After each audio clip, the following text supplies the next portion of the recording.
আসসালামু আলাইকুম রহমতুল্লাহি ওয়া বারাকাতুহু।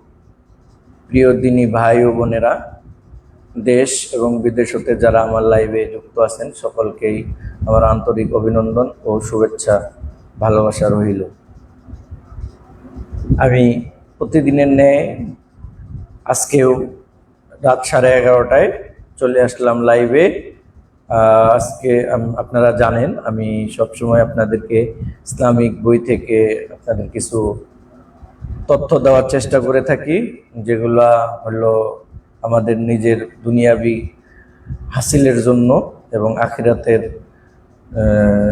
কিছু পাথেয় সংগ্রহের জন্য আমি করে থাকি। এগুলো যেটা আপনারা আমার সাথে থেকে হয়তো নিজেরাও কিছু সংগ্রহ করে নেন এবং পাশাপাশি আপনারা আমার লাইভটাকে শেয়ার করে দেন। আপনাদের আত্মীয় স্বজন বন্ধু বান্ধব যারা আছে তারা যদি এই লাইভটি দেখে কিছু পাথেও তারাও সংগ্রহ করতে পারে, তাতে করে দুনিয়াতে আপনিও লাভবান এবং আখিরাতেও লাভবান হবেন। তো আপনাদের কাছে সকলের কাছে বিনীত অনুরোধ, আপনারা অবশ্যই আমার লাইভটিকে অবশ্যই আপনারা শেয়ার করে দিবেন এবং সকলের কাছে পৌঁছে দেওয়ার জন্য চেষ্টা করবেন ইনশাআল্লাহ। কথা না বাড়িয়ে আমি আজকের আলোচনায় ঢুকে যাচ্ছি সরাসরি। আমি প্রত্যেক দিনের ন্যায় যে বই থেকে আলোচনা করি সেটি হলো, বইটির নাম হলো তুচ্ছ পৃথিবী, তুচ্ছ এই পৃথিবী। সেখান থেকে আমি আলোচনা করছি। আপনাদেরকে আজকে যে আলোচনাটা শোনাবো সেটা হলো তওবা করা এবং এটার উপরে অটল থাকা। না, এটা আলোচনা করব না। আমি আজকে আলোচনা করব তকদিরের সমালোচনা করো না। তকদিরের উপরে, ভাগ্যের উপরে সমালোচনা যেন আমরা না করি, সেটার উপরে আমি আলোচনা করব। আপনারা ধৈর্য সহকারে আমার সাথে থাকুন এবং আমি চেষ্টা করি আপনাদেরকে কিছু তথ্য দিয়ে সহযোগিতা করার জন্য, যাতে আপনার আখিরাতের পাথেও কিছু সংগ্রহ করতে পারেন এবং কি কি অর্জন এবং কি কি বর্জন করতে হবে সে বিষয়গুলো আপনার, আমার এবং সকলের জানা প্রয়োজন। তাই আলোচনা শুরু করছি। আমরা ভাগ্যের সমালোচনা করব না, ভাগ্যের প্রতি আমরা বিরোধী হয়ে যাব না। তাহলে কি হবে? যদি আমি আমার ভাগ্য নিয়ে সবসময় আমরা বলি যে আমার এটা কপালে ছিল না, আমার তকদিরে ছিল না, এটা পাইলাম না, এটা হইল না, এটা খাইলাম না, এটা দেখলাম না, এটা ধরলাম না, অন্যজনে পাইলো আমি পাইলাম না কেন, এই সব যে ভাগ্যকে দোষ দেওয়া, এইগুলো করা যাবে না। এটার বিরোধী হওয়া যাবে না। যদি হয়ে যায় তাহলে আমি কি হয়ে যাব? ধ্বংস হয়ে যাব। আল্লাহর কাজের উপর সন্তুষ্ট থাকি। আল্লাহ যেটা করেন, ফয়সালা আমার জন্য নির্ধারণ করেন, সেটার উপরে আমরা ইনশাআল্লাহ ধৈর্য ধারণ করব এবং সন্তুষ্ট থাকব এবং নিজ কল্প থেকে, নিজের কল্প, এই কল্প থেকে আমরা মাখলুক থেকে আলাদা করে রাখব। কেন? যেন আমরা আল্লাহর পথে এই কল্পকে নিয়ে যেতে পারি আমাদের পাথেয় সংগ্রহের জন্য। আমরা কখনো আমাদের ভাগ্যকে নিয়ন্ত্রণ করি না। আমাদের ভাগ্য নিয়ন্ত্রণ করেন একমাত্র মহান রাব্বুল আলামিন। মহান রাব্বুল আলামিন যিনি আপনার আমার এবং গোটা দুনিয়ার সৃষ্টিকর্তা। তার কাছে আমাদের সেজদা, আমাদের রূহ, আমাদের জীবন, আমাদের পথ চলার একমাত্র অবলম্বন। যা কিছুই হয় না কেন ওনার কাছ থেকে, ওনার হুকুম ছাড়া কোনোটাই হয় না। অতএব আমরা অবশ্যই আমাদের ভাগ্যকে কখনো দোষ দেব না। যখন আল্লাহ রাসূল নেক বান্দার আনুগত্য করবে, আল্লাহ রাসূল বলেছেন যে যখন কোনো আমার গুনাহগার উম্মত কোনো নেক বান্দার খেদমত করবে এবং আল্লাহকে সে পেয়ে যাবে। নেক লোকদের খেদমত করতে হবে দুনিয়া এবং আখিরাত পাওয়ার জন্য। কারণ যারা আমলওয়ালা, এলেমওয়ালা লোক, তারা কিন্তু অবশ্যই দিন এবং দুনিয়া দুটারই খোঁজ দিয়ে থাকেন। দুনিয়াদারি কিভাবে করতে হয় এবং দিনকে কিভাবে কাজে লাগিয়ে আখিরাতকে পাওয়া যায়, পাথেয় সংগ্রহ করা যায়, সেটার খোঁজ দিয়ে থাকেন। যদি তুমি সমস্ত দুনিয়ার মালিক হয়ে যাও কিন্তু অন্তর যদি আল্লাহওয়ালা না হয়, তাহলে কি হবে? আমি দুনিয়ার আনুগত্যের মধ্যে লোভে ঢুকে যাব, আল্লাহকে ভুলে যাব, আমার ভিতরে লোভ লালসা কাজ করবে। এই জন্য দুনিয়ার পাথেও সংগ্রহ না করে আখিরাতের পাথেয় সংগ্রহ করতে হবে। ভাগ্যে যেটা আছে সেটার উপরে বিশ্বাস রাখতে হবে। অন্তর যেন আল্লাহর কাছে আনুগত্য স্বীকার করে কল্পকে সেদিকে ধাবিত করা। অনুপরিমাণ যে কোনো বিষয়, যে কোনো সম্পদ, এটার মালিক, প্রকৃত মালিক আমি না, প্রকৃত মালিক মহান রাব্বুল আলামিন। উনি আপনাকে আমাকে উচিলা করে হয়তো সাময়িক দুনিয়াতে থাকা অবস্থায় ভক্ষণ করার জন্য আমাদেরকে মালিক করেছেন, কিন্তু বস্তুগত বিষয় আপনি চিন্তা করবেন যে এই যে আপনাকে সম্পদ দেওয়া হলো, আপনি এই সম্পদ কিভাবে ব্যয় করেছেন সেটার হিসাব কিন্তু আরেকজনের কাছ থেকে নিবে না। আপনি বলেন আমি এত টাকার মালিক, এত এত কিছু আছে, কত অহংকার করে বলছেন। আসলে আল্লাহ পাক আপনাকে ভালোবেসে দুনিয়াতে কিছু সম্পদ দিয়েছেন, যা আপনি দুহাত ভরে দান করবেন, সদকা করবেন, আপনার আমলকে পরিপুষ্ট করবেন এবং শক্ত করবেন, পরিপক্ক করবেন, পরিপক্ত করবেন। সেটা যদি আপনি না করেন তাহলে আপনার জন্য পরকাল অনেক কষ্টের হয়ে যাবে। আপনাকে প্রত্যেকটা সম্পদের হিসাব দিতে হবে। আপনি চিন্তা করে দেখুন, একজন গরিব সে কিন্তু যদি না পায়, তার ভাগ্যকে কখনো দোষারোপ করে না। সে জানে যে আমার জন্য আল্লাহ যেটুকু বরাদ্দ রেখেছে আমি সেটাই পেয়েছি, আমি সেটার উপরেই বিশেষ রিজিকের জন্য পেরেশান হতে নিষেধ করেছেন। ভাগ্যকে দোষ দিয়ে সারাদিন আপনি রিজিকের অন্বেষণে দৌড়ঝাঁপ পারলেন, কিন্তু ভাগ্যে যেটা আপনার নাই সেটা আপনি কখনোই পাবেন না। অতএব ভাগ্যকে কখনো দোষারোপ করবেন না। এজন্য আল্লাহ বারবার বলেছে যে তুমি তাকে যতটুকু তালাশ করা প্রয়োজন ঠিক ততটুকুই তালাশ করো, তার চেয়ে যদি বেশি তালাশ করো কোনো ফায়দা হবে না, কারণ আমি তোমার ভাগ্যে এটা রিজিকের ফয়সালা করিনি। অতএব আমার ভাগ্যের উপরে আমাকে বিশ্বাস রাখতে হবে। আমি আমার ভাগ্যকে, আমার তাকদিরকে কখনো তাকদিরের বিরোধী হব না। নিজেকে দোষমুক্ত করতে হবে। কিভাবে করব? বাকপটু হয়ে যাবে। তুমি সঠিক হুকুমে সঠিক হও, আমলে অলস হয় না। ছোট ছোট আমলগুলো গত লাইভে আমি বলেছিলাম যে আপনারা অবশ্যই ফজরের নামাজের আগে যখন উঠলেন, পাক পবিত্র হলেন, ফজরের নামাজ পড়লেন, আপনি তখন থেকে বিসমিল্লাহ বলেই শুরু করলেন। ঘুম থেকে উঠছেন, আল্লাহ শুকরিয়া আদায় করছেন, বিসমিল্লাহ বলে আপনি ফ্লোরে নেমে পড়েছেন, মাঠে নেমে পড়েছেন, জমিতে নেমে পড়েছেন, আপনার ইবাদত শুরু। আপনার হাত কাজ করবে, পা কাজ করবে, মুখ কোনো কাজ করবে না। সেক্ষেত্রে কি করতে হবে? মুখে আমি বলেছিলাম দুইটা আমল আমরা সবসময় চালু রাখবো। এক হলো ইস্তেগফার, দুই হলো আমি যে নবীজির উম্মত, আমি যে হুজুর পাক সাল্লাল্লাহু আলাইহি সাল্লাম, মুহাম্মদ সাল্লাল্লাহু আলাইহি সাল্লামের একজন গুনাহগার উম্মত, সেই উম্মত এর মানে নবীর যে সাফায়াতের পাওয়ার জন্য আমি যে ওনার উম্মত, তাকে স্মরণে রাখার জন্য আমি কি করব? বেশি বেশি দরুদ শরীফ পাঠ করব। আমি দরুদটা বলেছিলাম যে আপনারা অবশ্যই বেশি না, দরুদটা অনেক ছোট, সাল্লাল্লাহু আলাইহি সাল্লাম। আর ইস্তেগফার বলেছিলাম আস্তাগফিরুল্লাহ, আস্তাগফিরুল্লাহ, আস্তাগফিরুল্লাহ। জবানে জারি রাখবেন, দেখবেন নিজ অন্তর থেকে যে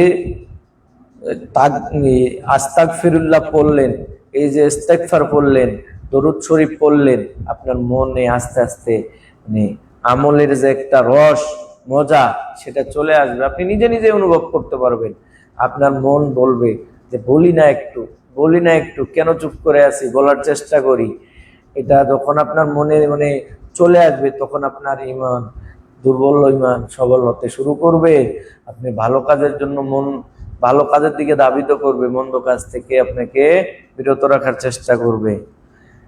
গোপনে শুদ্ধ হও, গোপনে শুদ্ধ হতে হবে। মানুষ দেখায় শুদ্ধ হলে কোনো লাভ নেই।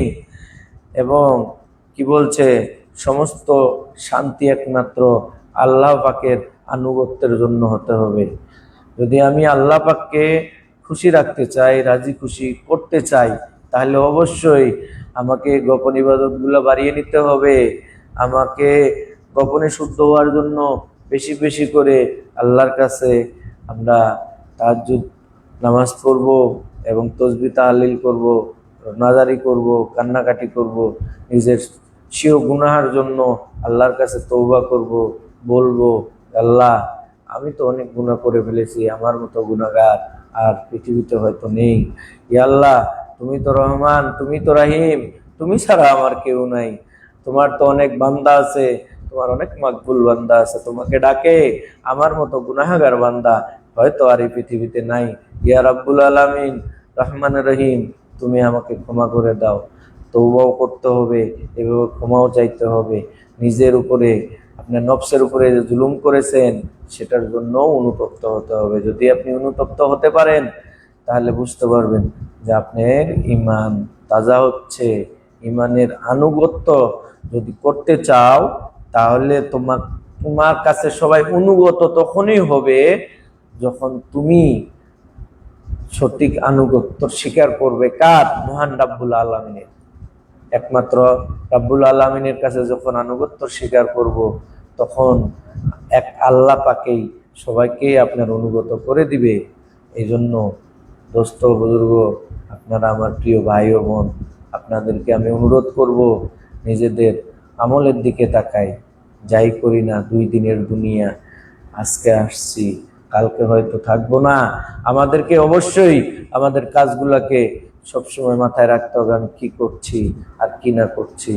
আপনি চিন্তা করবেন, নিজেকে অন্যের আল্লাহর কাছে বলবেন যে আল্লাহ তুমি আমাকে তোমার অনুগত করে নাও, তোমার বাকিদের কাছে আমাকে বড় করে দাও। তারা দেখবেন অটোমেটিকলি আপনার কাছে অনুগত হয়ে যাবে, আপনার অনুগত হবে। আপনাকে বলতে হবে না তুমি আমার অনুগত হও, আমাকে মেনে চলো। তারাই অটোমেটিকলি তোমাকে বুঝে নিবে তুমি একজন মাহবুব বান্দা। তোমার অনুগত অটোমেটিকলি তোমাকে দেখলে মানুষের সম্মান, শ্রদ্ধা, ভালোবাসা, ভক্তি বাড়বে। দিনী প্রিয় ভাই ও বোন, আপনারা যারা আমার লাইভটা দেখছেন, যদি ভালো লেগে থাকে তাহলে লাইক করবেন, কমেন্ট করবেন এবং আপনাদেরকে বিনীতভাবে অনুরোধ করছি আপনারা লাইভটিকে ছড়িয়ে দিবেন, যাতে আপনার আত্মীয় স্বজন, পরিচিতজন এই লাইভটি দেখে 2-1টা দিনী আমলের কথা হয়তো তারা আমলের নিয়ে তো শুনলে আপনারও, তার যা লাভ হবে সেটা আপনারও লাভ হবে। আমি যে কষ্ট করছি সেটার আমল আমারও কিছু লাভ হবে, পাথেও আখিরাতের পাথেও সংগ্রহ হবে। সবারই সমান সমান। অতএব কেউ কার্পণ্যতা না করি। খারাপ কাজ থেকে নিজেকে যখন বিরত রাখবো, নিজেকে যখন বিরত রাখতে যাইব তখন অবশ্যই শয়তান বাধাগ্রস্ত করে। আপনারা কি জানেন যে শয়তান আমাদেরকে সবসময় ধোঁকা দেওয়ার চেষ্টা করে। তো শয়তান ধোঁকা দিলে কি হবে? আল্লাহ বলছে যে আমার উপরে রাস্তা খালি, নিচে রাস্তা খালি, তোমরা উপরের দিকে তাকাও, জমিনের দিকে তাকাও, আমাকে তোমরা খুঁজে পাবে। অন্যায় চতুর্দিক থেকে আমাদেরকে ঘিরে রেখেছে, কিন্তু 2টা জায়গা আমাদের জন্য আল্লাহ পাক খুলে রেখেছেন, যেটা শয়তানকে কখনোই আল্লাহ সুযোগ দেননি। ভাগ্য, আবারও সেই ভাগ্য এবং ফয়সালা ধৈর্য ধারণ করার জন্য বলা হয়েছে। আপনারা নিজের ভাগ্যকে কখনো অসম্মান করবেন না, দোষ দিবেন না, সবসময় ধৈর্য ধারণ করবেন। ধৈর্য, সবুর, আমরা বলি সবরে মেওয়া ফলে, আসলেই সত্য কথা ভাই। আপনারা অবশ্যই ধৈর্য ধারণ করুন, দেখবেন আপনার ফসল ফলন অটোমেটিকলি অনেক ভালো। কোত্থেকে আসছে, আপনার বরকত কোত্থেকে হয়েছে, আপনি নিজেও আপনার কল্পনাও আনতে পারবেন না, বুঝতেও পারবেন না, জানতেও পারবেন না, চিন্তাও করতে পারবেন না যে কিভাবে এটা সম্ভব হয়েছে। যে আল্লাহ অনুগত করি, আল্লাহ নিজের সমস্ত সৃষ্টির জীবকে আল্লাহ পাক নিজে বলছেন তারা তোমার অনুগত করবে। কল্পকে পবিত্র করো। কল্প, এলমের উপরে আমল করা কল্পের হলো প্রথম যে কাজ। যদি আমরা এলেম যেটুকু জানি সেটার উপরে আমল করি, যেটুকু আমরা পড়ি সেটুকুর উপরে আমল করি। আমি বলে নাই যে তুমি দুনিয়ার সব কিছু পড়ে ফেলো, করার পরে সেটার উপরে আমল করো না। আপনি একটা একটা অক্ষর জানেন, আলিফ। এই আলিফের উপরে আপনি আমল করতে থাকেন, ইনশাআল্লাহ আপনি যখন এটার আমলের মজা পেয়ে যাবেন, যখন আপনার ভালো লাগবে, অটোমেটিকলি দ্বিতীয় শব্দ বা বা বা বলার ইচ্ছা করবে। তাহলে ভাই আপনি এলেম যেটুকু আছে আপনি সেটার উপরে এখন থেকে আমল শুরু করে দিন। অযথা অন্যকে দোষ দিয়ে লাভ নেই, নিজেরাই আমরা সংশোধন হই, নিজেদেরকে সংশোধন করার চেষ্টা করি। খোঁচাখুচি না করে নিজেদেরকে আগে, আমি আপনাদেরকে সহজ মাধ্যম দেখিয়েছি। সহজ মাধ্যম কি? আপনি 24 ঘন্টা সারাদিন, 24 ঘন্টা দিনে আপনি সারাদিন পরিশ্রম করেছেন, সকাল থেকে রাত 10টা 12টা পর্যন্ত আপনি পরিশ্রম করেছেন। 5টা মিনিট আপনি বের করবেন নিজের জন্য। আপনি এই যে সকাল 6টা থেকে রাত 12টা 1টা পর্যন্ত পরিশ্রম করেছেন, একা নিজের জন্য না, আপনার পরিবারের জন্য, পরিজনের জন্য, আত্মীয় স্বজনের জন্য, বন্ধু বান্ধবের জন্য, সবার জন্য করেছেন। কিন্তু নিজের জন্য কি করেছেন? কিছুই করেননি। যা দরকার আপনি কিচ্ছু করেন নাই। এই জন্য ভাই, আমার বোন, আমি আপনাদেরকে বিনীত জোরহাত করছি, আপনারা হাত জোর করে বলছি, আপনারা নিজের জন্য 5টা মিনিট বের করবেন। 5টা মিনিট নিয়ে দুটি চোখ বন্ধ করুন, বন্ধ করে চিন্তা করুন যে আমি এই সারাদিন যা যা করলাম এর ভিতরে আমার বদ আমল কতটুকু হয়েছে, নেক আমল কতটুকু হয়েছে, একটু বোঝার চেষ্টা করবেন। ভাই আমার মতো অদমরে আপনার খেদমতে লাগবে না, আপনি আপনার জন্য যথেষ্ট হয়ে যাবেন ইনশাআল্লাহ। আমি আবারও বলছি, আপনি আপনার জন্য যথেষ্ট হয়ে যাবেন যদি আপনি আপনার 5টা মিনিট প্রত্যেক দিন, আল্লাহ 30 দিন 365 দিন আপনি যদি চিন্তা করেন যে আমি প্রত্যেক দিন মুরাকাবা করব, 5 মিনিটের জন্য আমি আমার নিজেকে চিনার চেষ্টা করব, আমি কে, আমি কোথা হতে আসছি আর কোথা চলে যাব, আসলাম একা, যাবো একা, দুনিয়ার মধ্যে কি করলাম, এই বিষয়গুলা যদি নিয়ে আপনি 5টা মিনিট ভাবেন, আমার মনে হয় না ভাই আপনাকে ভালো কাজের জন্য আমাকে বলতে হবে, খারাপ কাজ ছেড়ে দেওয়ার জন্য বলতে হবে। তিনি ভাই ও বোনেরা, অন্যায় হরহামেশাই আমরা করছি, কিন্তু অন্যায়ের জন্য আমরা অনুতপ্ত হচ্ছি না। ভাই ও বুজুর্গ, বোন আমার, অনেক ভালো কাজ আপনি করেছেন, কিন্তু ভালো আমলগুলো নষ্ট হয়ে যাচ্ছে। কেন হচ্ছে নিজেও জানছেন, কিন্তু আমলের মজা পাচ্ছেন না। কেন পাচ্ছেন না সেটা বোঝার চেষ্টা করবেন। এই জন্য কলবকে পবিত্র করতে হবে। প্রথম হলো এলমের দ্বারা। আপনি যা এলম করছেন, শিখছেন, জানছেন, যতটুকু জানছেন আজকে থেকে আপনি শুরু করে দেন। আমি আবারও বলছি আপনাদেরকে, আপনার যা জানা আছে, একটা আরবি শব্দ, একটা আরবি অক্ষর, একটা আরবি লাইন, যে কোনো হরফ আপনার মনে আছে, আপনি মনে চায় আপনি পড়ছেন, আপনি ওটাকেই ধরে আঁকড়ে ধরেন। আপনি অবশ্যই আল্লাহ পাক পরবর্তী রাস্তাটা কিভাবে খুলতে হবে আপনি নিজেও ভাবতে পারবেন না। কোথা থেকে আপনি পেলেন, কিভাবে আসলো, কিভাবে পাইলাম, এগুলা যখন আপনি চিন্তা করতে যাবেন নিজেকে মিলাতে পারবেন না। দয়া করে ভাই ও বোনেরা আমার, আপনারা অবশ্যই যা শিখেছেন সেখান থেকে শুরু করেন আমল। এলেমের মুকুট হলো এলেমের নূর। এলেম মানে জ্ঞান শিক্ষা। তা আমার আমল এটাকে পরের ধাপ। এলমটা আপনি যেটুকু শিখছেন এটা আপনার নূর, এটাকে আপনার এই আমল যখন আপনি ঠিকভাবে করবেন নূর বাড়তে থাকবে। এলমের নূর যখন বাড়বে, কেন বাড়বে? আপনি প্রত্যেক দিন যদি একটা বিষয় নিয়ে চর্চা করেন যে আমি আজ থেকে, আমি সারা দিনের নিয়ত করি একটা ভালো কাজ করব, আমার প্রত্যেক দিনের নিয়ত আমি একটা ভালো কাজ করব।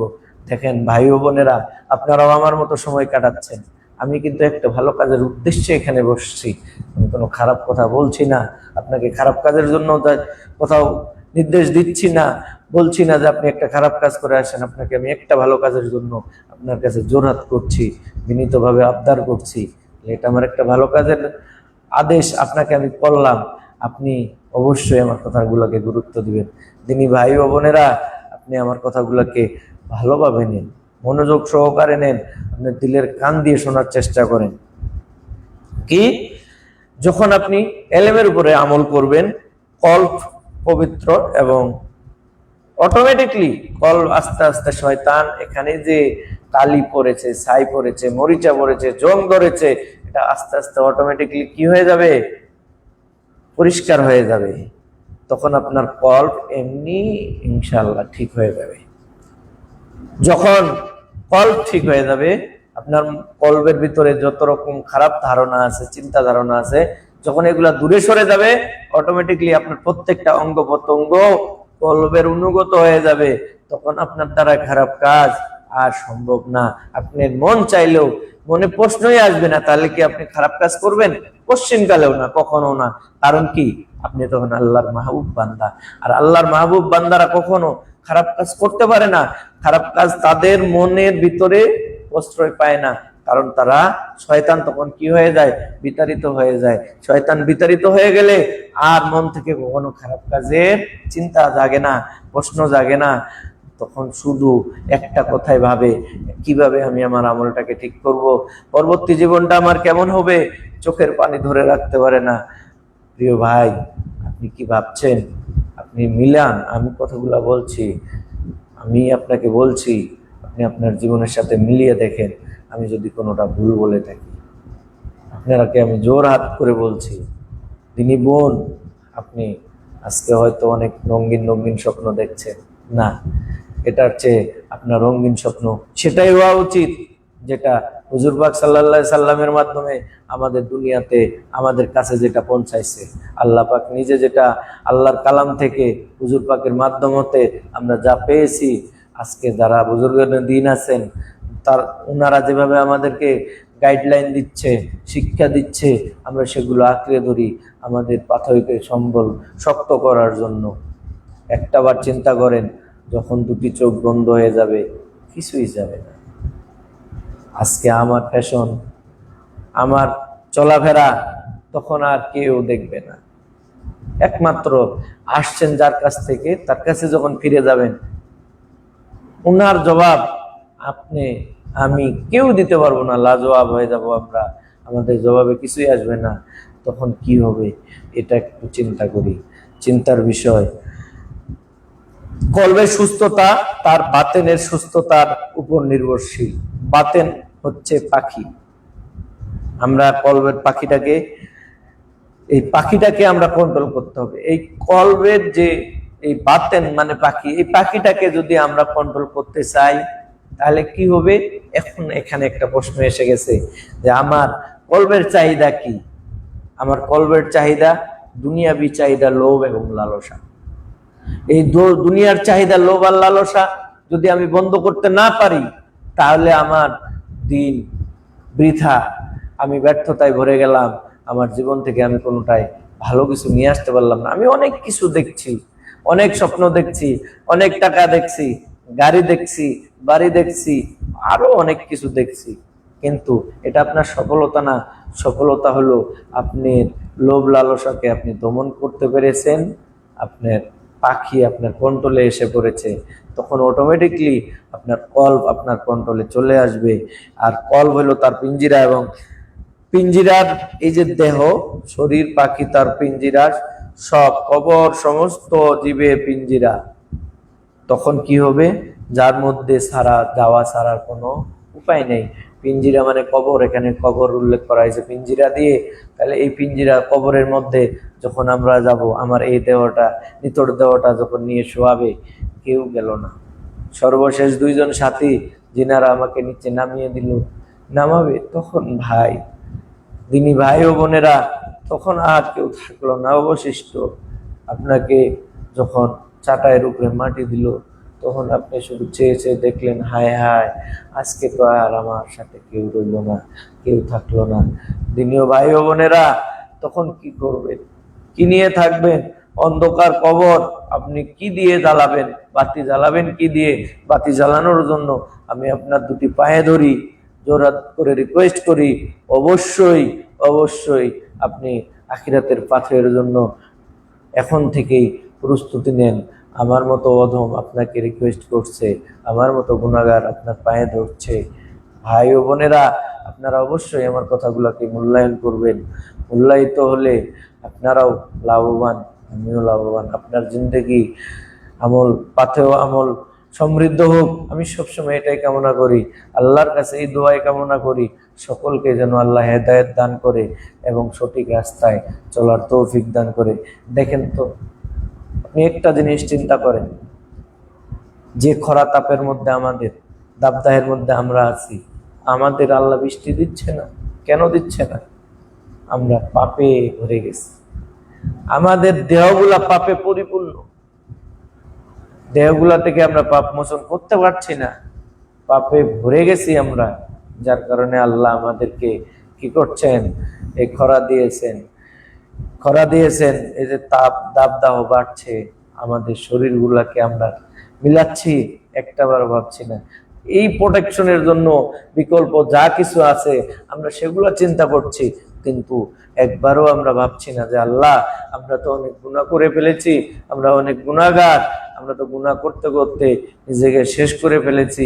আমি আমার গুনাহ থেকে আল্লাহ তোমার কাছে পানা চাইলাম, আমার গুনার দিকে না তাকায় আল্লাহ তুমি তোমার রহমতের দিকে তাকায় আমার মতো গুনাহগারকে মাফ করে দিয়ে আল্লাহ তুমি আমাদেরকে শান্তি দান করো, শান্তি দান করো, আমাদের উপর শান্তি বর্ষণ করো।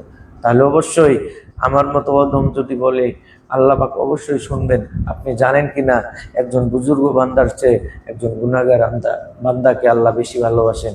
কারণ একজন বুজুর্গ বান্দাকে বারবার আল্লাহ রাস্তায় ফেরাতে হয় না, আল্লাহ তাকে স্মরণ করাইতে হয় না যে তুমি আল্লাহর ইবাদত বন্দেগী করো। কিন্তু একজন গুনাহগারকে আল্লাহ বারবার স্মরণ করিয়ে দেয়, হে আমার বান্দা, তুমি গুনাহ করছো, গুনাহ ছাড়ো, তুমি আমার রহমতের চাদরে চলে আসো, আমার রহমতের চাদরের নিচে বসে পড়ো, তুমি ভালো হও, তুমি সব কিছু ছেড়ে দাও, আমার রহমতের চাদরে চলে আসো।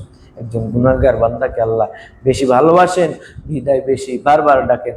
কিন্তু একজন বুজুর্গ দিন, উনি যেহেতু আমল করেছেন এলমের উপরে এবং অটল থেকেছেন, সেহেতু তাকে আল্লাহ পাক বারবার বলে না যে হে আমার আমলিয়াতের এলমিওয়ালা, তুমি যে আমল করেছো এর জন্য তোমাকে আমি বারবার আমার ইবাদত করার জন্য ডাকবো না। এটা কখনোই আল্লাহ করেন না। কিন্তু বরঞ্চ একজন গুনাহগারকে আল্লাহ বারংবার ডাকছেন যে হে আমার বান্দা, আর গুনাহ করিস না, নিরাশ হইস না, গুনাহ হয়েছে তো কি হয়েছে, তুমি আমার রহমতের চাদরের নিচে চলে আসো, দেখবা তুমি ভালো হয়ে গেছো। এই জন্য আমাদের কবরে যাওয়ার আগে আমাদেরকে অবশ্যই কলবকে আমাদেরকে ঠিক করে নিতে হবে, মৃত্যুকে বারবার স্মরণ করতে হবে। আপনি আমি যারা এখন জীবিত আছি, একটাবার চিন্তা করেন, আমার বাপ, আমার দাদা, আমার ছোট্ট পুরুষ যারা এখন পৃথিবীতে নেই, যারা এখন পৃথিবীতে নেই, তারা কার দিকে তাকিয়ে আছে? আপনার আমার দিকে তাকিয়ে আছে। আমরাও তো একজন এই পথের যাত্রী, কোনোভাবে এটাকে আমরা এড়িয়ে যেতে পারবো না। অবশ্যই অবশ্যই আজ হোক, এখন হোক, কাল হোক, আমাদেরকে ওই পথে যেতে হবে। এই জন্য দিনী ভাই ও বোন, আপনাকে বলছি, আপনারা বারবার, আমি আপনাদেরকে রিকোয়েস্ট করছি, জোরাত করছি, আপনারা অবশ্যই নিজের দিকে তাকাবেন, নিজেকে মিলিয়ে নিন। আপনি মৃত্যুকে স্মরণ করবেন যে কি আপনি নফসটা আপনাকে আপনার বিপরীত, আপনার নফসটা আপনার বিপরীত, আপনি এটাকে কন্ট্রোলে আনেন এবং নফস থেকে শয়তানকে দূরে সরিয়ে নিয়ে একাগ্রতার জন্য। এই জন্যই আমি মাঝে মাঝে কবরস্থানে যাই, যেখানে আমার আসল বাড়িঘর, সেটাকে বলতে পারবো না। সেটাকে মনে করতে হলে আপনারা আমার প্রোফাইলে দেখবেন কিছু চিত্র আছে, কিছু ভিডিও অংশ আছে বিশেষ, যেটা কবরের আমি কবর পরিদর্শন করছি, এর উপরে একটা ভিডিও করা আছে। আপনারা চাইলে, মন চাইলে আমার প্রোফাইলে গিয়ে দেখতে পারেন। আমি এখানে রেখে দিয়েছি আপনাদের জন্য। সত্যি ভাই ও বোনেরা, কিছুই লাভ নেই, কোনো লাভ নেই। আপনি আপনার দিনকে, আপনি মনে করছেন আপনি আপনার জীবনকে উপভোগ করছেন। আরে ভাই, আমি কি উপভোগ করছি? আপনি যদি উপভোগ করতে চান, আমার মতো সুযোগ পেলেই কবরস্থানে গিয়ে দেখেন, ওখানকার সাথে আপনি আপনার জীবনটাকে মিলিয়ে নেন, তাহলে বুঝতে পারবেন আপনার জীবন উপভোগ কি জিনিস। আপনার ভালোবাসা প্রকাশটা ওখানেই হবে, আপনার জীবনের সাথে আপনি যখন মিলাতে পারবেন যে এখানে তো আমার সারা জীবনের জন্য ঘরবাড়ি হয়ে যাবে, আমি তো আর ফিরে আসবো না এই দুনিয়াতে, ওখানে যেখানে আমাকে থাকতে হবে, আসলে সে জায়গাটা কেমন। ওখানে গেলে আপনি বুঝতে পারবেন দিনী ভাই ও বোনেরা, আপনারা আপনার সাথে মিলিয়ে দেখবেন। আমি এইটুকুই বলবো, যে ব্যক্তি মৃত্যু থেকে নসিহত পায় তাকে নসিহত করার কোনো উপায় নেই। যে নিজে নিজে নিজেকে নসিহত করে যে আমাকে মরতে হবে, আমাকে মরতে হবে, আমাকে মরতে হবে, আমি পরপারে যাব, তাকে নসিহত করার প্রয়োজন হয় না, ভালো কাজ করার জন্য উপদেশ দিতে হয় না। সে অটোমেটিকলি নিজে থেকেই পরিবর্তন হওয়া শুরু করে। তোমার ভাগ্যে যা আছে সেটা নিয়ে তুমি চিন্তিত থেকো না, তোমার ভাগ্যে যা আছে সেটাই হবে। তুমি লোভী বা জায়েদ হও, হ্যাঁ যদি জায়েদ হও, বন্টনকৃত বস্তু তোমার নিকট পৌঁছাবে সম্মানের সাথে। আর যদি লোভী হও তবে যথারীতি তোমার কাছে পৌঁছাবে। আমি আগেও ইতিপূর্বে আমি আলাপ করেছিলাম আপনার রিজিক নিয়ে। সেই রিজিকটা আল্লাহ পাক 50,000 বছর পূর্বেই আমাদেরকে, জন্মের পূর্বে এটা আমাদের জন্য রেকর্ড করেছেন, লিপিবদ্ধ করেছেন, এবং যে কলম দিয়ে লিখেছেন সেটা আল্লাহ পাক সেই কলমকে কি করেছেন, শুকিয়ে ফেলেছেন, যেন আর কোনোদিন না লিখতে হয়। কিন্তু আপনি হয়তো ভাবছেন আপনাকে 5 কেজি দেওয়ার কথা ছিল, আপনি 15 কেজি পেলেন। হ্যাঁ, এটা আপনারা আমলের উপরে আপনার একিন, আপনি কতটুকু সারা বছর, আমরা বলি যে আমার সারা বছরে আমি কি ইনক্রিমেন্ট পাইলাম। আমরা যারা চাকরি করি, আমরা সারা বছর পরে দেখি যে আমাকে মালিক কতটুকু মূল্যায়ন করেছে। ঠিক তদ্রূপ আল্লাহর কাছে যে যত মাহবুব বান্দা হতে পেরেছে, তার বরকত গুলো ওইভাবেই আল্লাহ বৃদ্ধি করেছেন। আপনার যা লেখছে 5 কেজি, যেমন আমরা 5 ওয়াক্ত নামাজ পড়ে 50 ওয়াক্তের সওয়াব পাই, ঠিক তেমন ভাবে আল্লাহ পাক 5 কেজিকে 50 কেজিতে রূপান্তর করে আপনাকে বরকত গুলো আল্লাহ ঢেলে দেন। তাহলে কি হবে? যদি আমি জায়েদ হই, তাহলে আল্লাহ পাক আমাকে কি করবে? সম্মানের সহিত আমার প্রত্যেকটা জিনিস আমার কাছে আল্লাহ পাক পৌঁছিয়ে দিবেন। আর যদি লোভী হই, তাহলে আমাকে মর্যাদাহীন, আমি ওই জিনিসগুলো পাবোই।